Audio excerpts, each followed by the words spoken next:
A lot of you tonight, so that's wonderful to see. Welcome to this special address by Dr. Stuart Shanker, who is our 2012 Thinker in Residence. He's come from Canada and he's been invited here by the Commissioner for Children and Young People, Michelle Scott.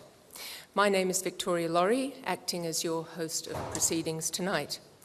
Now, this turnout, and I think it will increase because there's some traffic diversions out the front, but the large turnout is a reflection, I think, of our collective concern about the welfare of our children and how we raise them to become healthy, resilient, happy kids. This evening, Dr. Shanker is going to invite us to think deeply about the importance of self-regulation, which, he'll explain far better than I ever could, is different from that old-fashioned notion, perhaps more old-fashioned notion of that kids need self-control and a bit of discipline. Perhaps we should think more in terms of young people's ability to monitor and modify their emotions, to focus or shift attention, to control their impulses, and to tolerate frustrations and disappointments in life while waiting patiently and working patiently towards its rewards. There's been enormous interest expressed in Dr. Shanker's work by early childhood practitioners and teachers, parents, health professionals and other members of our community in WA. In particular, Wesley College has been generous in hosting this event, and we thank the headmaster David G, who's here tonight for this venue. Well, our topic is self-regulation among young people, but I've got a couple of announcements that involve the self-regulation of you adults here. First, would you kindly ensure that your mobile phones are turned off or on silent mode? I also want to let you know that we'll be recording tonight's event so that Dr. Shanker's talk can be posted on the Commissioner for Children's website, so you get a chance to see it again. Toilets are outside in the foyer area. And in a few minutes, the Children's Commissioner, Michelle Scott, will introduce Dr. Shanker, and he'll speak to us for about 45 minutes, after which we will invite a few questions, and we do have roving mics so that everyone can hear what's being said. There's nothing more frustrating if you can't. But first of all tonight, we're very pleased to invite Associate Professor Colleen Hayward from Kurungal Katajin, ECU's Centre for Indigenous Education and Research, to present a welcome to country. That will be followed immediately by the Moraditch mob dancers, who are all students attending Wesley College here. And Moraditch, I gather, means good.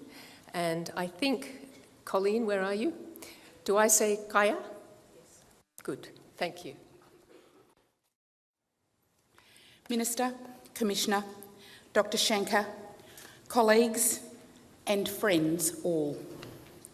I had the pleasure this afternoon to hear Dr. Shanker, so I'm confident we're heading towards something really special, not just this evening, but over the next couple of weeks.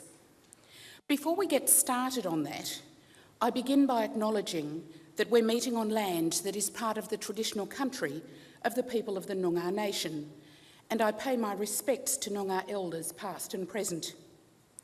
Acknowledging country is a way of paying respect to people and to place, as well as to our collective past.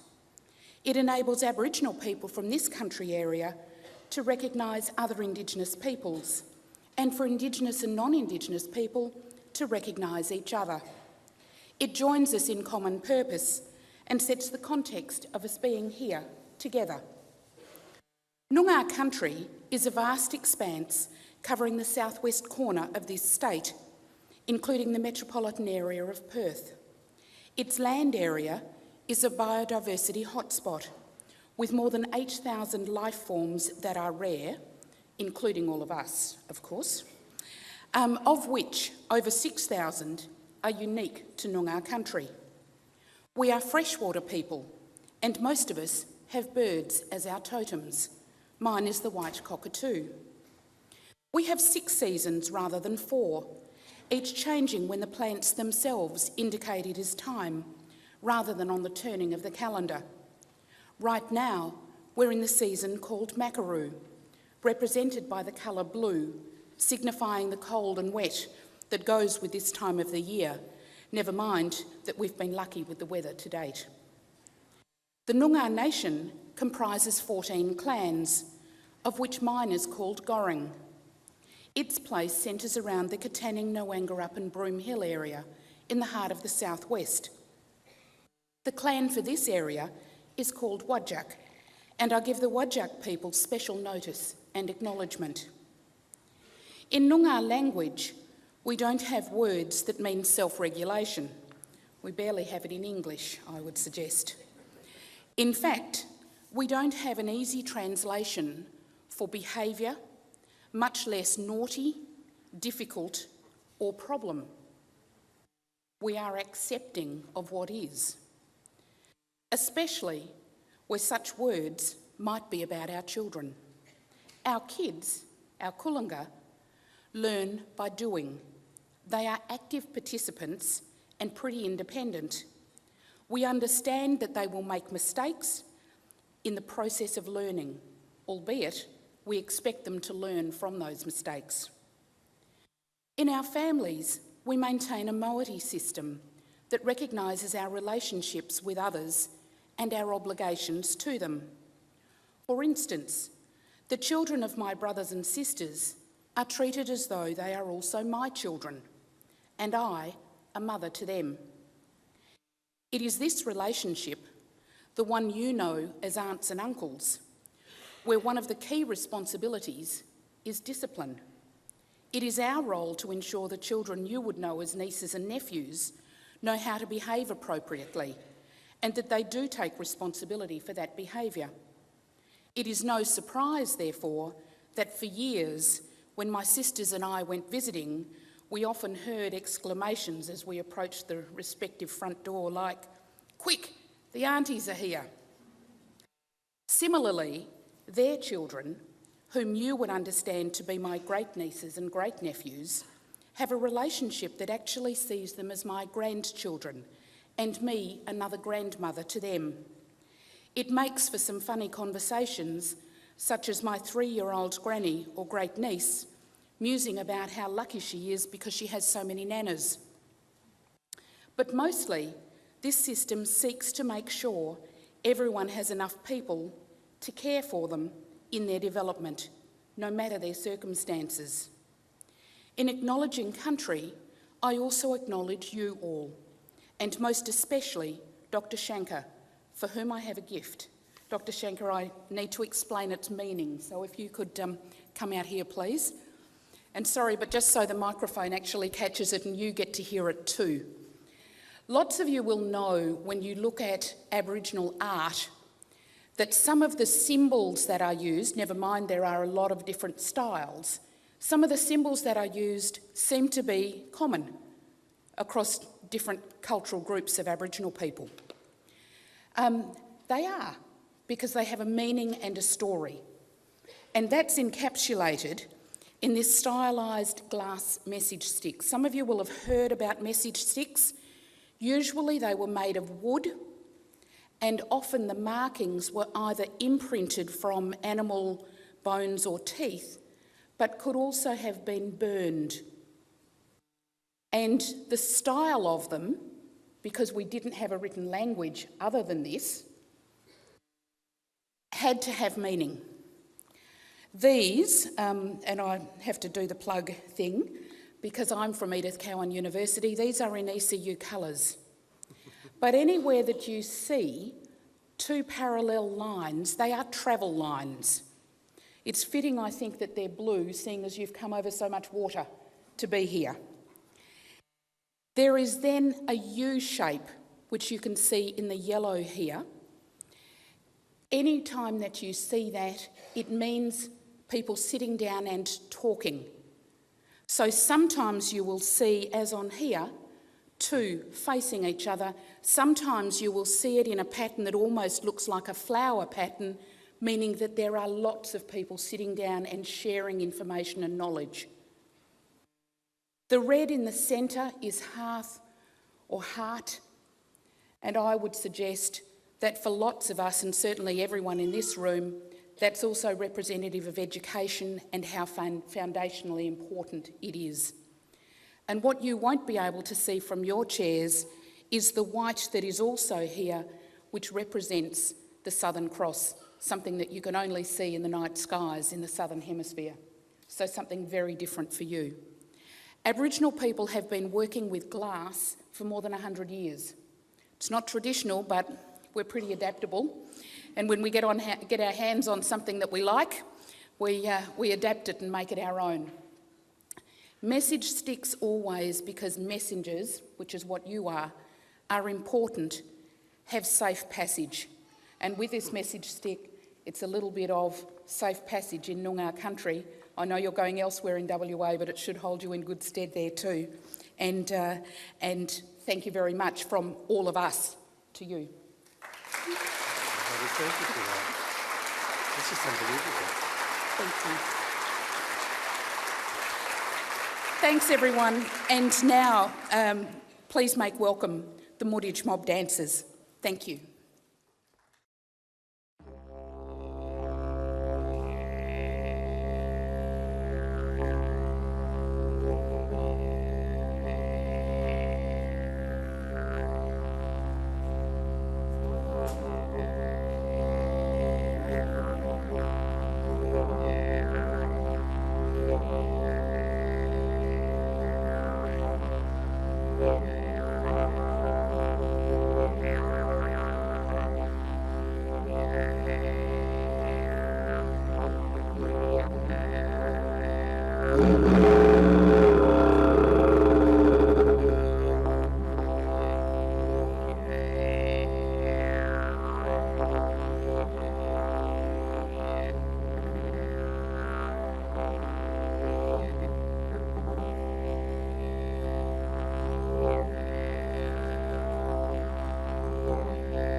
What? That dance is called the spirit dance. It's basically just to send all the bad spirits out and bring all the good ones in. And yeah, that's what we do to start off our dances. The next dance we're going to do is called the kangaroo. In Noongar language, it's called the yonga. And then after that, we're going to do the emu, and that's called the wage.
now going to do the honeybee. It's just like before the white people came over, the bees over here, they had no sting to them. And yeah, this is just just a dance about them realising that the bees that they brought over had stings to them. And yeah, this is just a dance for it.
Our last dance is called the Yumby. It's just like a show-off dance, kind of. Just, yeah.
I'm Michael Spratt. Thanks for listening and watching.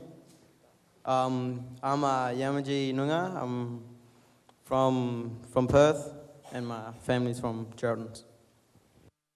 My name's Quinton Narkle. I'm a Wajak Balladong from Perth. My name is Kian Cohen. I'm a Nyunga Nyamaji from Port Edwin. Hi, my name is Shay Bolton. I'm a Nyunga from Mandurah. Hello, I'm Caleb McDonald and I'm a Yamaji from Gelton. I'm Daniel Ashton. I'm a Yamaji Wonga from Kalgoorlie. Hi, I'm Michael Ashton and I'm a Yamaji Wonga from Kalgoorlie.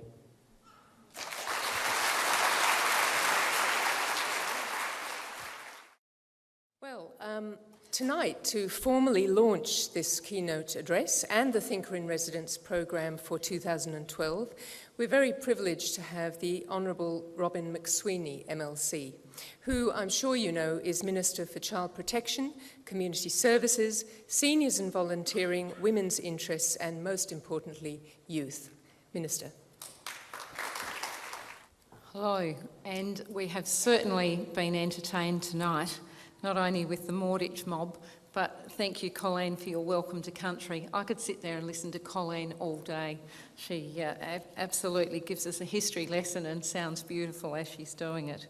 Could I acknowledge my parliamentary colleague who I've seen in the audience, Martin Whiteley, Michelle Scott, who is the Commissioner for Children and Young People, Dr. Stuart Shanker, who is the Thinker in Residence, and also Associate Professor Colleen Hayward, Mr. David G, Headmaster of Wesley College, Irina Catalini, who is the CEO of the Australian Council of Social Services. Actually, you've been promoted, the Western Australian Council of Social Services.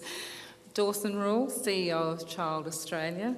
Margaret Dawkins, Executive Director, Department for Communities, and most importantly, all of you here tonight. And it is a pleasure to see so many of you here joining us this evening in the wonderful facilities of Wesley. And thank you to David G for so kindly partnering with us to bring us this event. And I do sincerely thank you all for your attendance and your interest in the Thinker in Residence program and Dr. Stuart Shanker's forthcoming presentation, which I'm sure will be of great value to us all. I'm certainly looking forward to it. Tonight's event is presented in partnership between my Department for Communities, the Commissioner for Children and Young People, the Western Australian Council of Social Services and Child Australia. Dr. Shanker will speak at a range of events during his visit to Perth, including a major information session for parents tomorrow evening. He comes to us as one of Canada's foremost child development specialists, and his work is well regarded internationally. Tonight he will talk to us about the importance of self-regulation for children's learning, and perhaps I might learn something as well. The approach supports and complements the work that many of you are already undertaking in education, parenting and childcare settings here in WA. Your work is helping to equip both children and parents to function, learn and thrive to the best of their ability. For myself and the Department for Communities, we believe that raising happy, healthy children is the key to building strong and vibrant communities, and I've certainly played my part in having 4. I would like to take just a few moments to mention some of our department's initiatives. The department undertakes development of research, policy programs and parent and community information. We are leading the implementation of the Council of Australia's Government's National Quality Framework for Early Childhood Education and Care, which will mean education and services will operate with one single uniform national regulatory and quality system, be approved under National Education and Care Services legislation, be assessed and rated against the national quality standards, and base their programs on a nationally approved early years learning framework, or the My Time, Our Place framework for school-aged care. The National Quality Framework has been developed collaboratively by the Australian and state and territory governments with substantial input from the early childhood sector and early childhood academics. Our department has Parenting WA with the telephone helpline, parenting courses guides, locally based parenting activities and parenting information, and we can all do with some information at times. the Best Start Aboriginal Early Years program, which recognises Aboriginal ways of bringing up children and builds up cultural strengths to help children grow strong, and the funding of community facilities and services such as the community neighbourhood centres and occasional care and play groups, licensing and monitoring of childcare services, helping families to choose which type of service they want, and support from children's services officers and parenting coordinators. And there are many brochures outside, and I urge you to take some when you go. Finally, I would like to thank the Commissioner for Children and Young People for bringing Dr Shanker to Western Australia and for the opportunity to partner with her once again in such an important community event. Thank you, Michelle, and thank you, everybody. Well, now down to business. And I will invite Michelle Scott, the Commissioner for Children and Young People, to come forward and to introduce our speaker for tonight and to contextualise, to basically tell us why she invited Stuart to come from Canada to address so many of us for this Thinker in Residence program. Michelle. Well, thank you very much and welcome to everybody. I'd like to thank you, Colleen, for your acknowledgement to country, and I'd like to acknowledge the traditional owners of the land on which we're meeting tonight. I'd also like to thank the Muditch mob for their performance.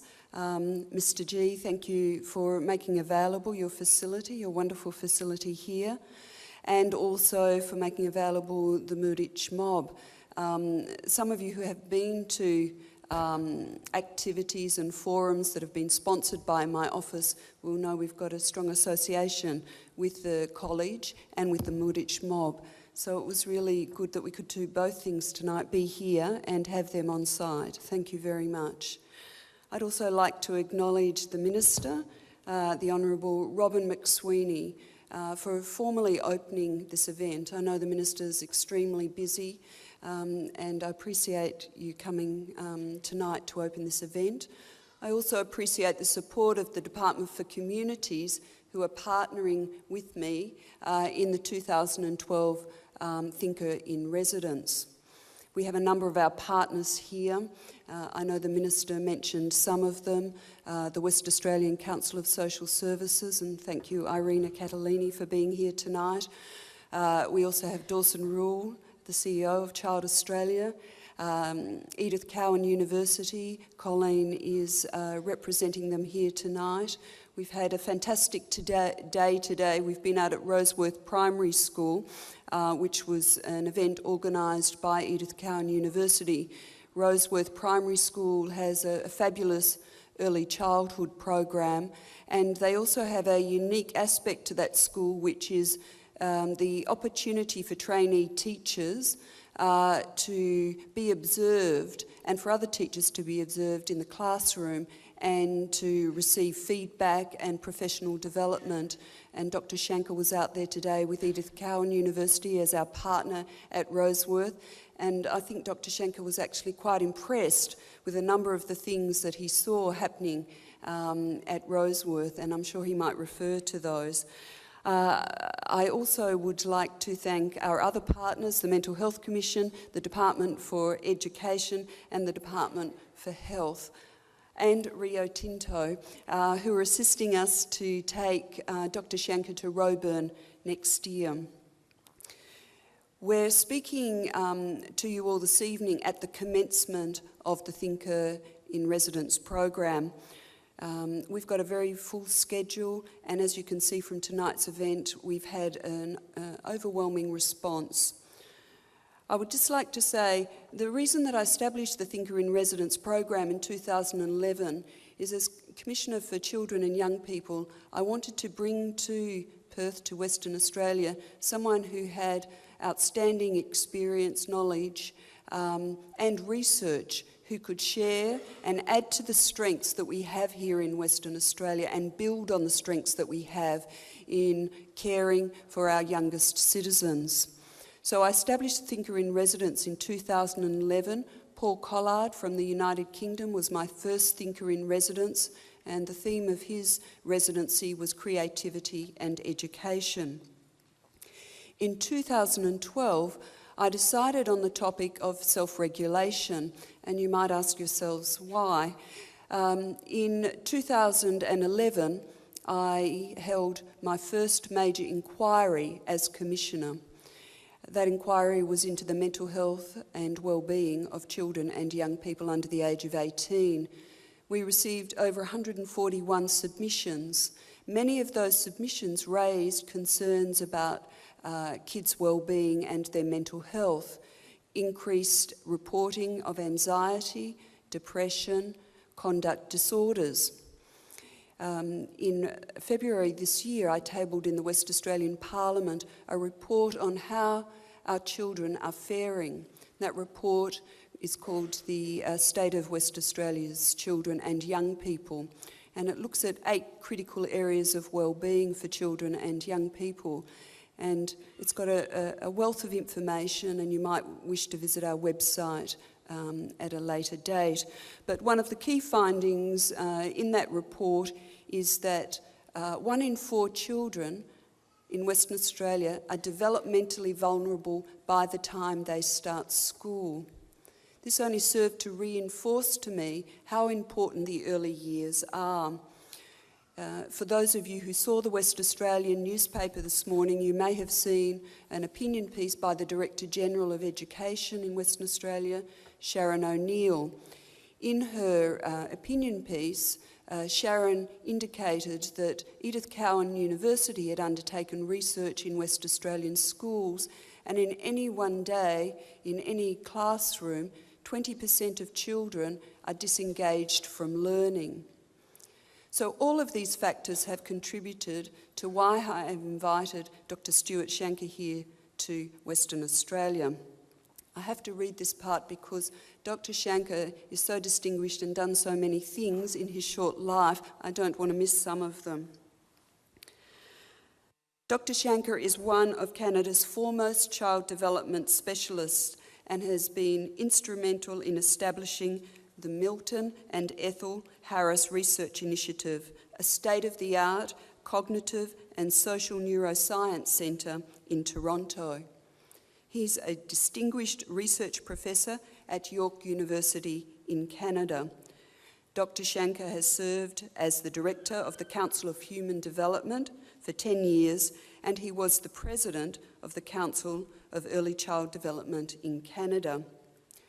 Dr. Shanker has been highly influential in Canada. I know he's going to share with you some of the practical examples of initiatives that are taking place in Canada. But one of the areas that really interests me as Commissioner is how he has influenced early childhood education and changed the curriculum and changed the way in which we teach kids to enhance the self-regulation of children and young people.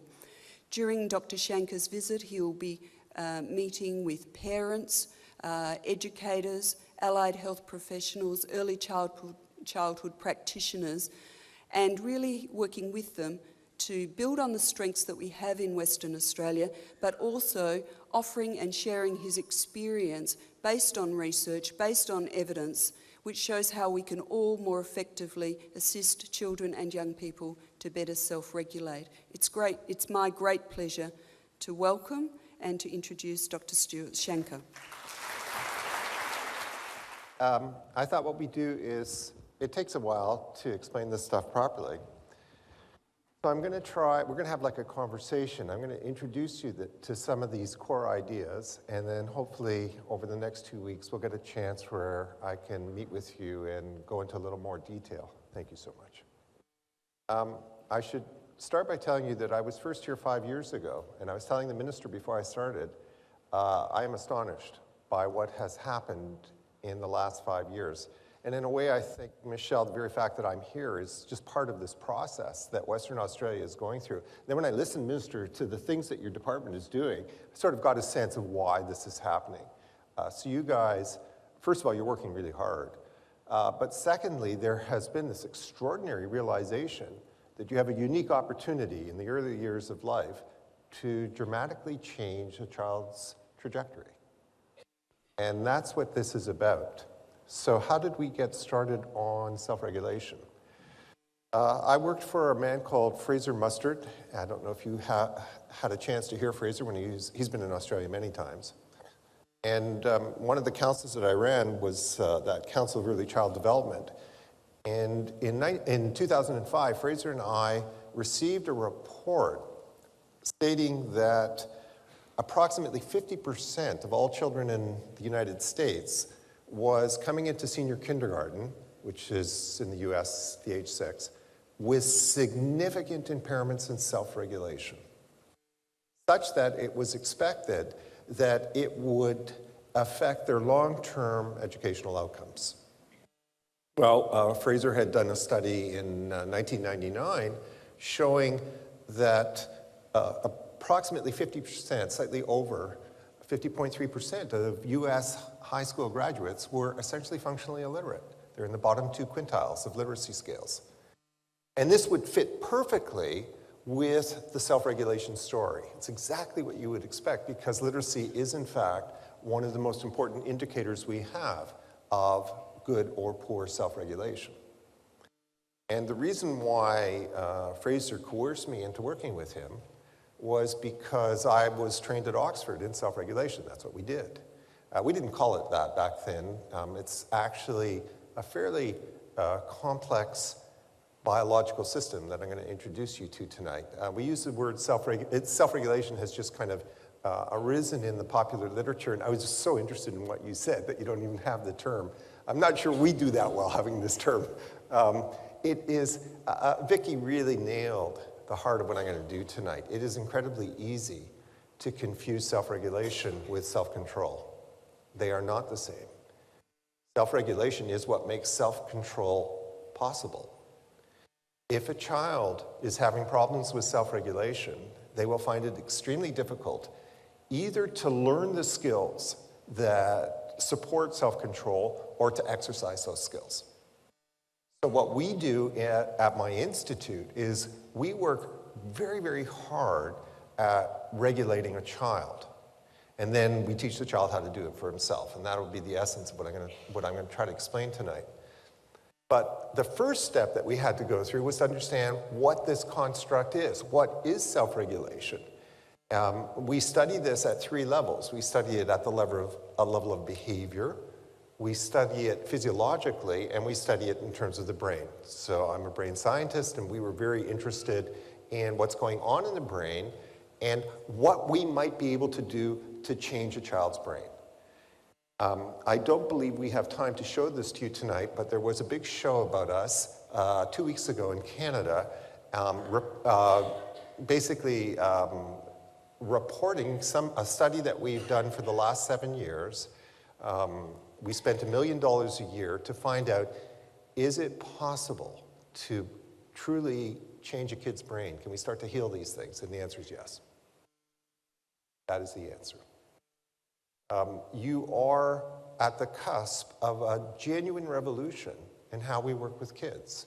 I was intrigued by, I can't remember which of you said it, it may have been Vicky, but you are in fact doing these things, or the minister said it, you're doing these things. You have wonderful programs that are going on here. This is not a new program that I'm going to talk about tonight. This is a way of enhancing the programs that you're already doing. Self-regulation is something that, as you'll see at the very end, we want everyone to understand and to implement. And it makes everything that we do so much more effective when the kid is regulated. When the kid is dysregulated, it's very, very hard. So, having said all that, what is self-regulation? What we did was, Fraser and I hired a postdoctoral scientist, and we asked him, this was in the year 2005, we asked him to do a study for us, and, sorry, I don't know how to do this the fast way. I got it? Okay, this is an incredibly interesting graphic. And it's telling us a couple of stories. And so my basic job tonight is to try to deconstruct for you, unpack for you, what are the 2 stories that this graphic is telling us. What we asked him to do was to do a literature review for us on every single paper up to that point that had been published on self-regulation. So these clusters represent groups of scientific articles, and if anyone's interested in any one of these particular areas, we can give you all of the references for that area. What was fascinating was back in the year 2005, there was still very little awareness that self-regulation was being studied in other fields. It's only within the last couple of years that we've all become aware that we were all studying the same thing. It's called different things in different fields, but it is always essentially the same mechanism. So what is the story that this graphic is telling us? Well, the first story is, if you look at this carefully, you'll see that from 12 o'clock to 5 o'clock, that's essentially the domain of abnormal psych, of mental health.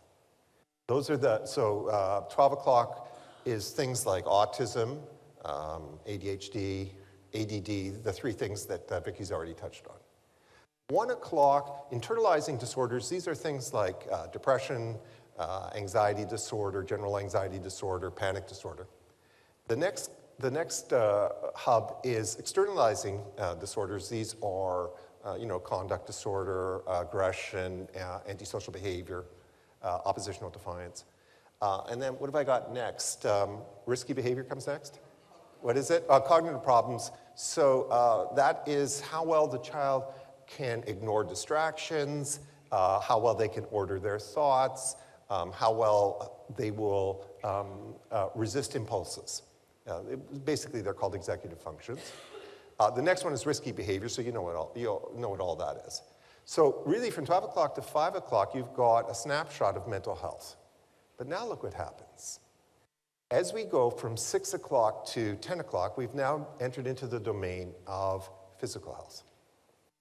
And one of the most important discoveries that Mustard made, and this was reported in a 2006 paper in the Brookings Institute, was that there is an extraordinarily high likelihood that if a child has a problem either from 12 to 5 or 6 to 10, they will have a problem on the other side as well at a different point in their life. In other words, if they have a mental health problem sometime between the ages of 3 and 17, at a later point in life, they will have a physical health problem, and vice versa. So that's very interesting in itself. But the last thing he discovered was that the bottom 2 quintiles of 11 o'clock, the kids who do worst in school, account for over 50% of all mental and physical health problems as adults in America. That's fascinating. So, Mustard asked the following question: why is this happening? Is it because they're stupid? This was a very common theme in the US at the turn of the last century, where we had Arthur Jansen arguing that it was really a story about IQ. In fact, I don't know if you ever had a chance, Jansen was here in Australia. My sister was one of his hecklers. I just learned this. He was arguing for eugenics. Well, there's a solution for you. And his point was that these kids are just, for biological reasons, too stupid to know what are the right things to do or how to exercise self-control. And the reason why Fraser was so important, not just to Canada, but to Australia, to the world, was because Fraser identified that there was something, a common underlying factor in all these kids. And that was that a basic mechanism, a braking mechanism, had worn out. That's what self-regulation is about. It's about this mechanism in the autonomic nervous system that regulates how much gas a child will expend in order to meet a challenge, and then putting on the brakes, recovering back to baseline.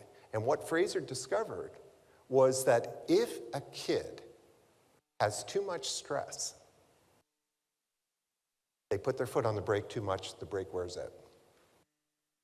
The point here is, Michelle's mentioned this briefly, our definition of stress, the scientific definition of stress, is any challenge which requires energy to meet that challenge. Every time a child expends energy to meet a challenge, they then have to put on the brake, and that's the way that the body has for restoring balance. restoring internal monitoring. Okay. What we saw in our data was that around the year 2003, something started to become very worrying in Western society. We started to see literally like an explosion of all of this. And the reason is because we saw an explosion of stress. Now, stress is a very complicated concept. When we talk about the increased levels of stress on young children, we aren't simply talking about, the pressure of, making the football team or finding a date for the prom or worrying about the future or getting a job. For a scientist, stress this is the classic definition that Hans Selye originally defined: anything that requires energy to deal with an external event. Anything that the body has to go into something like a fight or flight reaction in order to deal with that stressor. So for scientists, we study stress on 5 levels. And the 5 levels that we look at, I can give you PowerPoints for this, but if I do, I have to jump up and down because I don't remember the order. So can I just tell you? The 5 levels are physiological, emotional, cognitive, social, and pro-social. Pro-social is things like empathy. What we have seen in our society is an explosion of stressors, particularly at that first level, the physiological level. What does that mean? It's too much stimulation, too much noise, too much visual stimulation. Visual stimulation is incredibly expensive on the brain. The brain uses up 20% of the body's energy, and 65% of the brain's energy goes on visual. So if you have a sudden dramatic increase in visual processing, that body is spending so much energy on the visual load that you start to see problems in behavior. You start to see problems in cognition, in thinking, in paying attention. I can explain this in greater detail if you want. It's hard for you to interrupt me in this kind of environment, but just trust me on this, all right? A kid has a finite amount of energy. Just doing something like a math question burns an enormous amount of energy. And this has actually been measured by Roy Baumeister, and we have a whole new science called ego depletion, where we measure the amount of energy that a child expends to meet a challenge. Learning is a challenge. But if I have a child now who's used up all of his energy dealing with physiological stressors, too much visual, too much auditory, just too much, he hasn't got enough left over to learn. He hasn't got enough left over to pay attention. And now things start to spiral on the kid. Because now what's going to happen is he's going to have trouble keeping up in school. And if we yell at him, if we say to him, you've got to buckle down, you've got to do your studies, you've got to, stop with the, this distracting behavior, whatever it is, we make everything worse. Because of the second level. The second level is emotional. We know that negative emotions are an incredible drain on a child's nervous system. The more negative emotions that he feels, the more we are pulling away, the more we are draining his capacity to control his behavior, his capacity to learn in school. So everything starts to compound on each other. Okay. So we begin to see the first story, why we have this close relationship between the mental side and the physical side. It's because the mechanism for lifelong mental and physical health, the mechanism for that is wearing out. That's what we mean when we say the brakes are wearing down.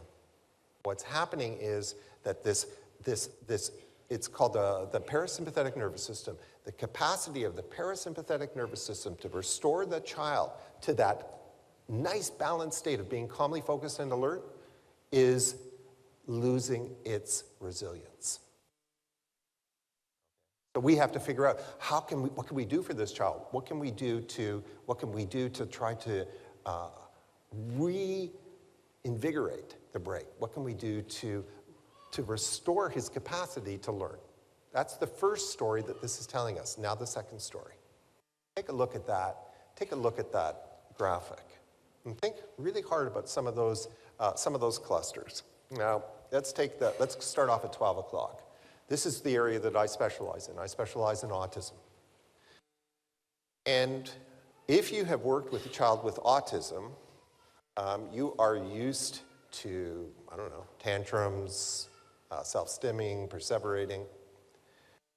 And you would never, ever yell at a child with autism. It would never occur to you to yell at a child with autism. Instead, what you're going to do with that child is try to figure out ways that we can lower the stressors. I just need a quick heads up. How much time have I got?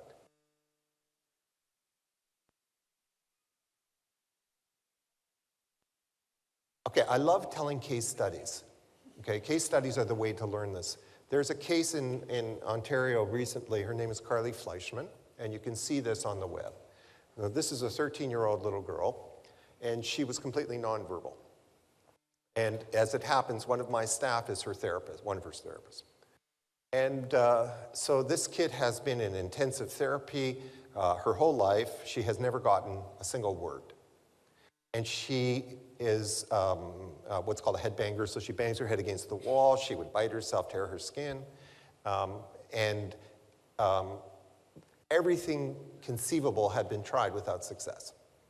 And one day, they were all sitting around, and everybody was exasperated. They didn't know what to do with this kid next. And she goes over to the computer, and she types H-E-L-P.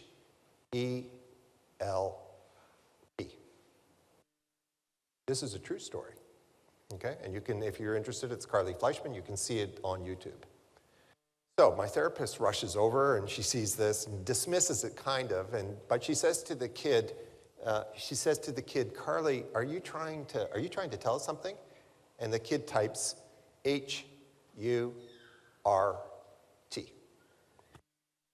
My God. So the kid had always been cognizant of what was going on around her. When the father tells this story, you'll see on the video clip, he starts to weep in front of the cameras because he can't believe that he was talking about her in front of her as if she wasn't there, not knowing that she was processing everything he was saying. So what was going on with this child? What was going on? By the way, she's just written a book. That's how fast once they figured this out. So what was going on? Her brake had worn out to such an extraordinary extent that she was doing these behaviors to try to regulate herself. That's what she was doing. And the problem was that when she's doing these behaviors, she can't communicate. The behaviors are interfering. You would never, ever yell at a kid like this, right? Instead, what you would do is you'd say, oh my God, what can I do to reduce the stressors on this child so that she is not in such acute pain? And in fact, that's exactly what happened when they saw this. They immediately transformed what they were doing with this child and reduced the stressors on her. And when they did that, her communicative skills have exploded to the point where she literally has written a book with a writer. So think about that as you look at this, at a couple of these. Now have I got autoimmune up there at 7 o'clock? Okay, so we've seen of all of the crises that we're seeing in children today, the explosion of kids with allergies and asthma is one of the most worrying. And think about that for a second. If you've ever had a child having an asthma attack, it's terrifying. Would you yell? Would you say, come on now, you need to exercise a little bit more self-discipline. We can't allow asthma attacks in this house. Okay, it's absurd. Right? That's the point. This is not, self-regulation is not a story about strength or weakness. There's something else going on. And now go up to 2 o'clock and 3 o'clock. And think about how we treat these children. Why? Let's do 3 o'clock. Let's just think about that for a sec because the minister's here. Of all the emotions that adults find difficult to handle, child anger is our most difficult. It's very difficult for us to stay regulated ourselves when a child is angry with us. But if the model is right, and we now strongly believe the model is right, that behavior, whatever the kid's doing, it's a kid, it's just a little guy, right? It's just behavior. It's a sign that something's going wrong. With my child with autism, I would be immediately compassionate. Not so much with the kid who's being aggressive. But the aggression is no different. Or the child, either Michelle or Vicky mentioned, you've got this ECU, this Edith Cowan study reporting 20% of kids that are having poor attention. Poor attention is a symptom of excessive stress. 12 o'clock up there. And the last thing you're going to do with that kid is yell at him. And the last thing we want anyone to do at the child who's having these problems with impulsivity is to yell or to punish. Instead, what we're going to do is, we call it reframing a child's behavior. We're going to figure out, this behavior is telling us that this kid is under way too much stress. And I've got to figure out now, whoever's dealing with this child, we've got to figure out what kinds of stresses. Is it biological? Is the kid hypersensitive? We're seeing an explosion now, for reasons we think we kind of understand why, an explosion of children that are hypersensitive to stimuli, visual, auditory, olfactory, smell. Is it emotional? Is the child having problems regulating, modulating their strong emotions or not experiencing strong positive emotions? Is it cognitive? Is it social? Whatever it is, what we're going to try to do is we're going to try to help the child develop those skills that that child will need to stay calmly focused and alert, to recover from their bouts of stress. So I want to do one single case to illustrate what this is all about. Okay, have I got time for one case? Okay, so here's a great case. Let's go to 6 o'clock. We're seeing an explosion of kids in Canada and the US that are obese. 17% of our population is obese, of our children are obese, and 34% are dangerously overweight, meaning at risk for cardiovascular problems or type 2 diabetes. So we've tried everything, and we have all these information campaigns, and we show pictures of families, happy families exercising and eating carrots. And the data's actually gotten worse. And so we're trying to figure out what's going on here. And we had a case at my institute that we're using now to redefine how we work with these little guys. So we had this kid come in to see me. He was 9 years old, and he'd had a nervous breakdown. And what had happened was, he's an obese kid. And one of the things that we've done is we've reinstituted compulsory physical education in our public schools. So I'll tell you how Mom described this. So Mom's come in with me, and the little kid, what scared me when he came in my office wasn't, in fact, the obesity. Obesity doesn't bother us that much. What bothered us was he had no positive affect. And trust me, I'm real good with kids. I can get any kid to smile. I can get any kid to laugh. I couldn't get anything out of this kid. That's what scared us. That, for us, is the #1 predictor of significant mental health problems that's down the road after he's gone through puberty. So Mom's describing how at the school, the school had gone out of its way to find the only sadist in this small town, and they made him the gym teacher. And so the gym teacher puts her son in shorts that are too tight and a t-shirt that covers half of his belly. So the little kid goes into the gym and he's already ashamed. And in Canada, if you do phys ed in grade 3, they play dodgeball. I don't know if you know what that is. Okay, you know what dodgeball is. So as Mom describes it, I want you to imagine a situation where 15 little kids have a weapon in their hand. Who do they go after? So the little guy very quickly is lying on the floor in a fetal position, getting pelted, and the teacher won't stop it. I know, it's awful, just awful. And so that's why the kid has the breakdown. In this case, he won't go back to school. He won't get out of his room, he won't get out of bed. So, okay, we're talking to the kid, And we always ask the same clinical question. Our first question is always, tell me about your friends, for the reason that I explained. This is our #1 indicator of the child's well-being. So the kid says to me, oh, he says, I've got friends all over the world. That's a very strange response. And I thought at the time when he said it that his father was in the military. So I said, oh, is your dad in Afghanistan or something? He said, no, Dad's an accountant.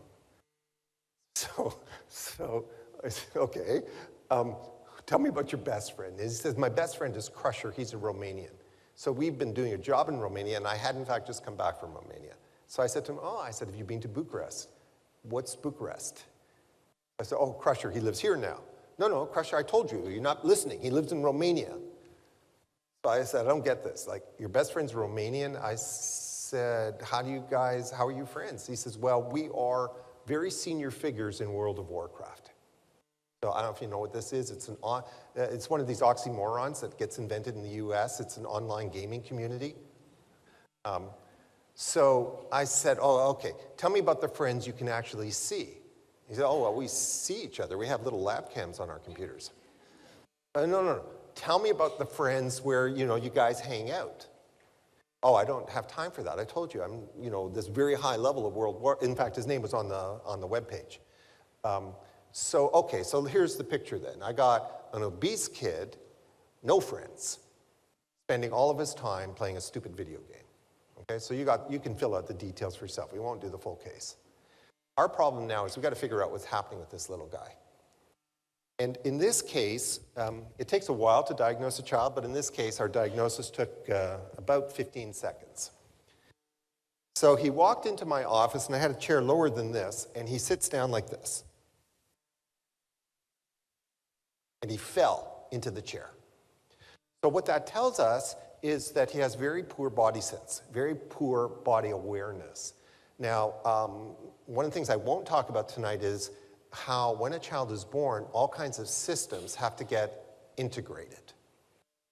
And there are 3 core systems that have to get integrated in order for a child to have good physical awareness.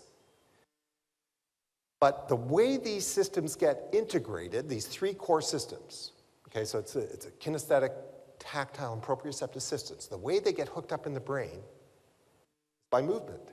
It's by running around. It's by exercise. And one of the things that we've witnessed in Canada, and I don't know if it's the same here or not, is a really frightening decline in children running around. We are raising this generation of children now. The average kid in Canada spends 7 hours a day in front of a screen. 4 hours on television, 3 hours on media, or vice versa. And the problem with that is twofold. The screen itself can drain, excessive screen time drain self-regulation, plus the things he's not doing. He's not running around, he's not exercising, he's not, okay. So what had happened with this kid was, he's clumsy. He's clumsy because these 3 systems haven't been worked, so they're not integrated. And so for that child, something as simple as sitting is a stressor. You probably all take this for granted. Darren, why are you jiggling your foot? Why are you jiggling your foot? Do you want to know why you're jiggling? By the way, there's a fascinating study by a guy called Barrasso telling us that we jiggle our feet at around the rhythm of our mother's heartbeat. But the reason why he's doing it is because he's concentrating really hard. And so he's dealing with gravity and I happen to know, unfortunately, I know that he was an athlete, and athletes are real good with their body of dealing with gravity so that they free up the maximum amount of energy to concentrate. That's why you guys are jiggling. That's why your legs are crossed. We resist, that's how we do. If you want to know how much energy gravity requires, try listening to me talk for half an hour standing up. Okay? So, for a child that has it's called sensory integration, for a child that has these 3 systems haven't hooked up well because he hasn't moved around enough, gravity costs twice as much. For that kid, sitting is a stressor. Just being in a classroom is a huge drain on the child's nervous system. So what does the kid do? Well, he self-regulates.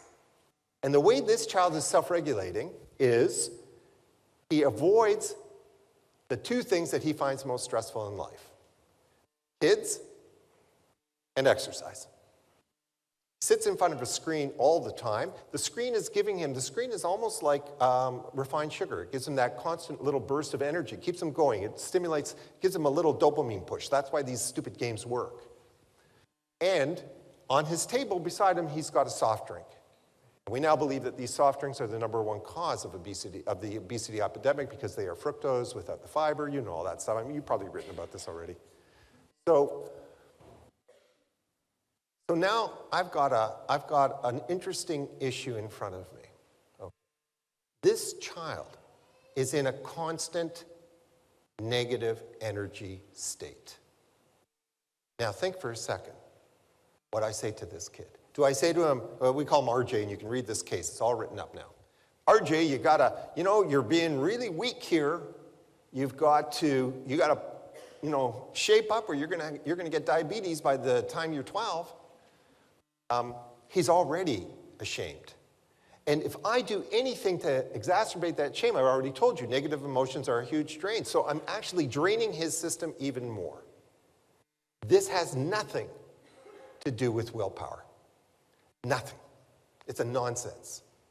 There's a fantastic book written about this by a guy called Robert Thayer, Thayer, and the book is called Calm Energy. It's the best book I've ever read about diet. It's the best book I've ever read to understand the physiology of what's going on with this and how we help these kids. So, how do I help this kid? I've already told you. What I have to do is, first of all, let's get rid of this nonsense about you're weak. It has nothing to do with weakness. And the more I hear this, it just sends chills up my spine now. When I hear, well, these kids need a little bit of sniffing. That's not what they need. Whatever a child's issue is, I've got to reduce the stressors. For this little guy, he had two huge stressors in his life. One was his physical, we had to figure out how do we get these systems talking to each other, and the other was social. It's become a huge stress for this kid. I've got to figure out how do I get him to have friends. Okay, so it's a nice story. It has a happy ending. Not all clinical stories do. We only tell the ones that have a happy ending. In this case, we had our occupational therapist worked very hard on with the child to get these three systems speaking again. Now, I told you he was 9 years old. It is possible to do this with a 9-year-old, but it was a very labor-intensive process.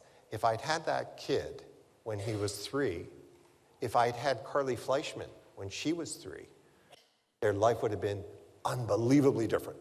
You would not believe what we can do with a kid if we get him between the ages of 2 and 5. Okay, but we worked hard and we actually got the systems cooking and to this day, he's overweight, but he's not obese, and we've never once ever talked to him about being on a diet. Now, the second point was we had to get that social interactions, his peer interactions going, especially when a child hits 10, the brain changes and a child desperately needs peer interaction. And we discovered by accident that his other passion in life was GarageBand. He had a Mac. And so what we did was we introduced him at the school to another dysfunctional little kid who was a drummer. And then we found ourselves a dysfunctional little bass player. So we now got this dysfunctional little trio. And they played fusion, if you know what fusion is, like Keith Jarrett. And the kid was good. They were good, like genuinely good. So now what starts to happen is we study 4 activities, scientists, not just me, study 4 activities that are very regulating. And the 4 best activities that we've identified so far are sport, music, yoga, and taekwondo. And so we knew with music, there's no way we're getting this kid into sport, right? Because he's clumsy, he's gonna be embarrassed. But music is another matter. And so what happened relatively quickly was they start to practice, they start to get really good. And then we went to the principal one day and we asked her if we could arrange for the kids to play in the cafeteria at lunchtime. And the other kids go nuts because here they got 3 kids making music. And so now all of a sudden, for the first time in his life, he starts to feel positive self-esteem. He starts to feel good about himself. And now he starts to worry about, and now he's got intrinsic motivation to look good. Okay, so we never ever said to him, we want you to exercise. On his own, he starts to walk. He starts to pay attention to what he's wearing.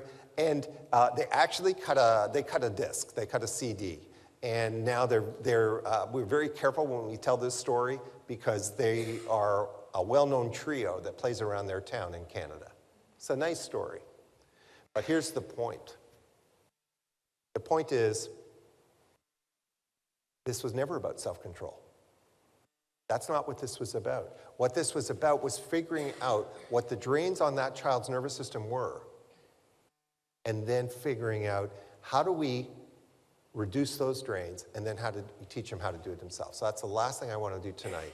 And then on another one of my talks here, I'll spend much more time talking about, especially with you, we'll talk about what are the actual mechanics, the actual processes.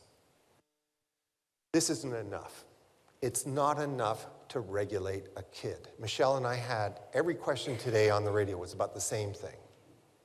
The first step in self-regulation is to figure out the stresses, to figure out what we can do to mitigate those stresses, to reduce the load on the child so that the impulsivity naturally declines.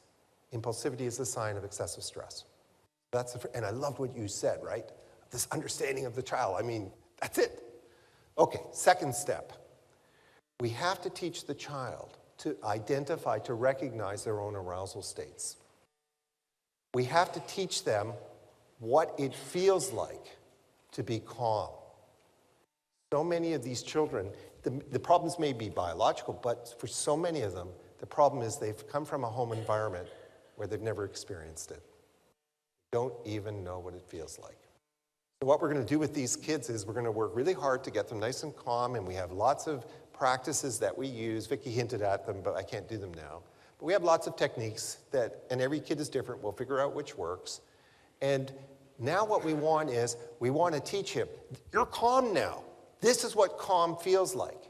And you know what? You do not have to talk a child into wanting to be calm.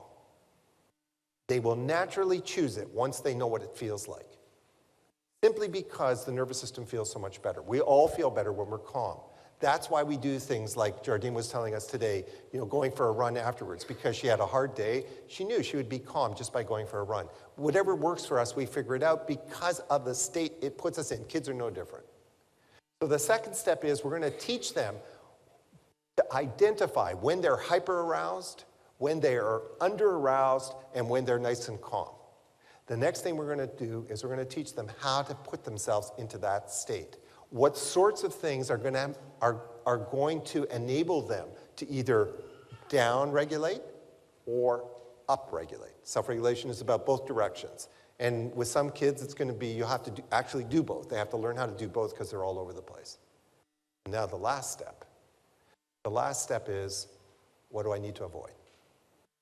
What do I know? What situations? Once they have this understanding, the next step will be, where do I know I'm going to become dysregulated? And it starts really, really young. So I've had to work with kids now that are addicted to something called Power Rangers. You know what that is here?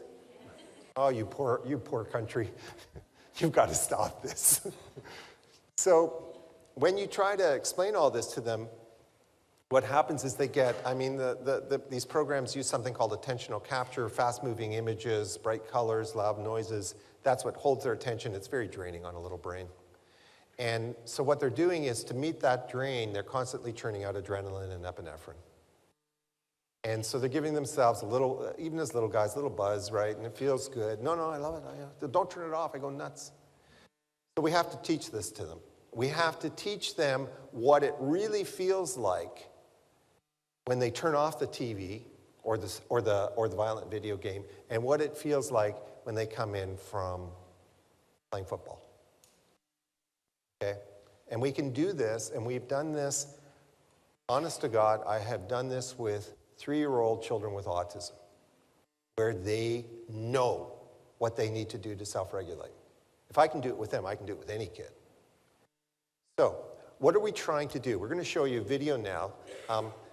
We have in Canada, we have taken very much the approach that Michelle just described when she introduced me. So we look at as many things as possible. We begin with early intervention. We have found that our strongest intervention was child health nurses. So we applaud what you guys have done. This is important. You get a huge reward for this. I mean, not government, I mean children. It has a huge benefit for the child. We have to have parent education. What's happening is we are seeing a multi-generational effect in Canada of third-generation families that can't self-regulate. So it's very important to us that we have organizations like Dawson's so that we can help these families learn what self-regulation is, how they have to self-regulate themselves, how they have to reframe their child's behavior. We have different practices that we're rolling out in the school system. So we are in the process of creating self-regulating classrooms, literally, where we train our teachers in the kinds of things that I've been talking about, and the effects on the children is extraordinary. But no less extraordinary is the effect on the teacher. And we saw that today, right? That woman was amazing. That young 26-year-old teacher who, I mean, come on, 26 years old, but ECU got all this, right? I mean, this is what you guys figured out a while ago, what, 1901? So you get the point. It's always holistic. It's always regulating the child and the family, regulating the student and the teacher. Then we have to have different practices for when they become young adolescents. The brain goes through these dramatic changes between the ages of 10 and 12. We need a new set of practices. But Australia has been amongst the world's leaders in developing good practices for adolescents. They revolve around mindfulness programs. Mindfulness programs are essentially a more sophisticated version of what I'm doing with little guys. So it has to be age appropriate, but we have to teach them how to understand their arousal states, what they can do to bring themselves down and bring themselves up, what they need to avoid. And then finally, young adults, we need yet another. So what can we do?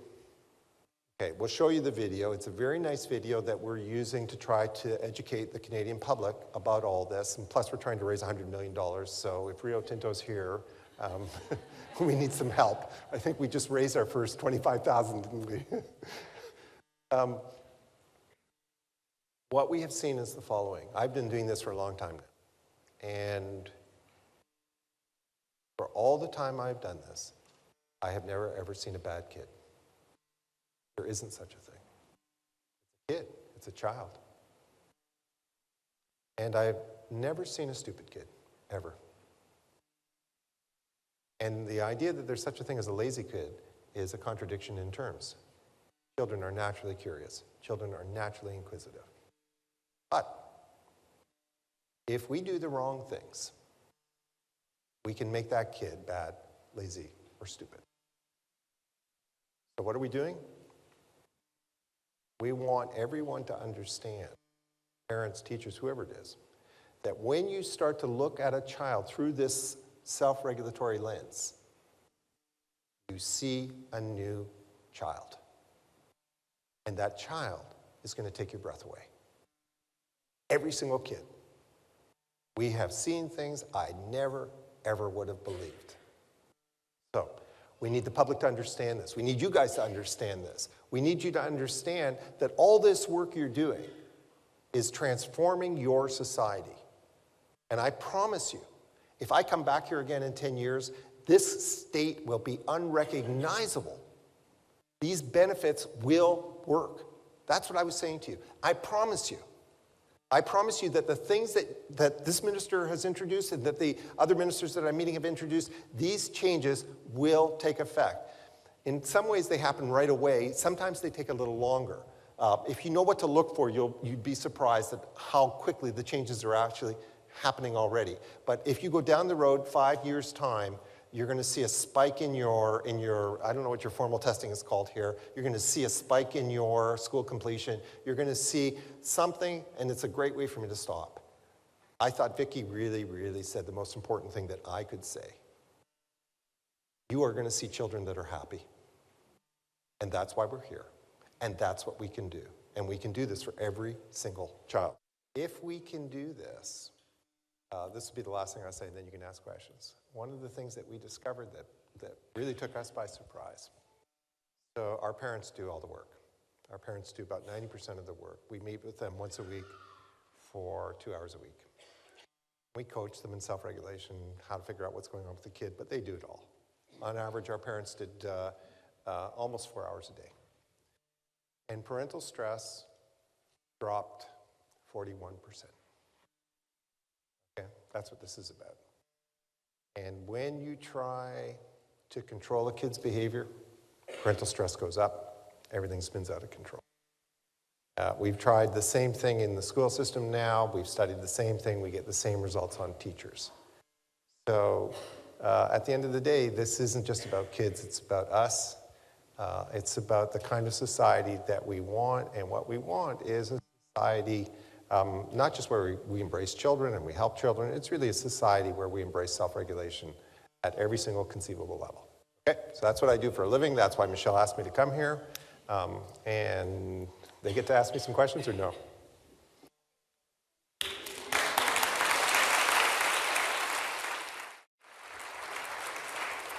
Thank you, Stuart. That's wonderful. And I'd like to go straight to questions because there may well be people out there who are just burning to ask something. Yes, down the front there, we have a roving mic, I think. Yes, right there.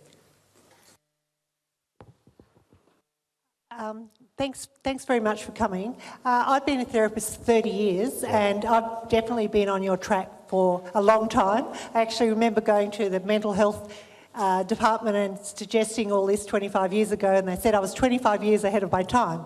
Anyway, I've gone another step, and I wanted to know your comment about the fact that babies, let's realise that all these children were once babies, and that reflux and a colic could be the first indicators.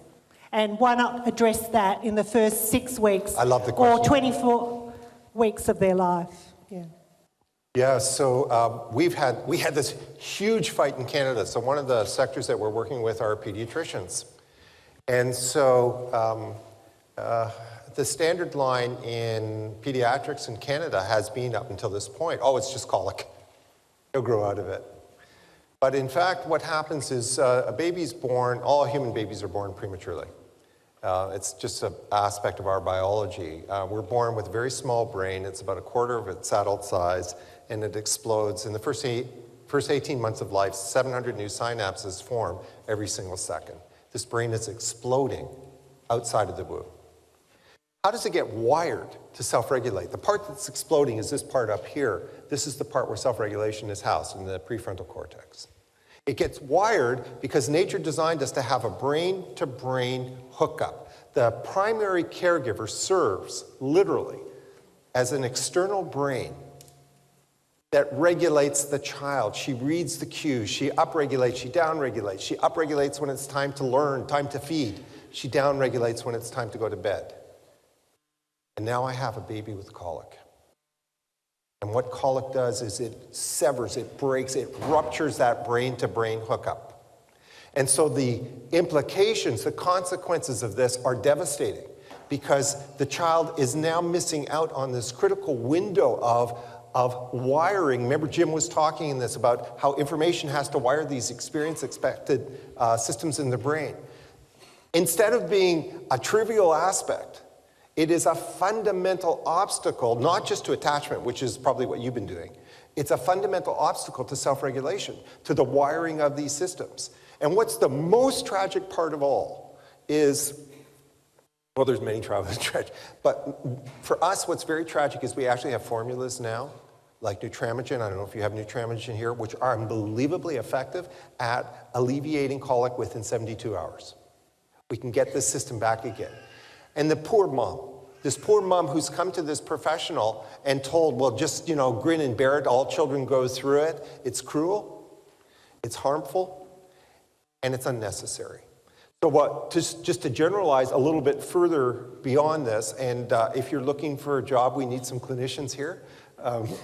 What are you? Are you a psychologist or a psychiatrist? Our system is okay, so you got everything I said today. right? So what's your name? You're Jenny. I've heard about you. It's very nice to meet you. Okay, so this is a system that's this system is grounded in OT. This is the occupational therapy. You must have seen everything I've been doing tonight. The lady that you saw that was lying on the floor, that is one of the most gifted OTs in Canada. And it looks easy, right? You see a kid in front of your eyes. You see a kid in front of your eyes suddenly start to interact.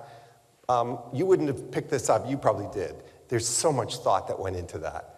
Why did she have colored bands on? Because the kid couldn't see visual boundaries. Why is she lying on the floor? Because she recognized that the child was stressed by a visual field above his head. If you had to look up, he got stressed. He had to look down, so she lies down. This is what occupational therapists can do. They figure out the movement that the child needs. They figure out the sensory diet that the child needs, and they figure out how to get this child to regulate at my first level, that arousal level. So what we did in our clinic is real simple. We said, fine, we're going to have the heart of whatever we do with every single child is based around an OT. And that's how we operate. I was trained by Stan Greenspan, and this is DIR. That's how DIR works, and it does work. Okay, another question. It's a great question though, right? Thank you, Jenny. Anyone else? Just one more, and it's up the middle there.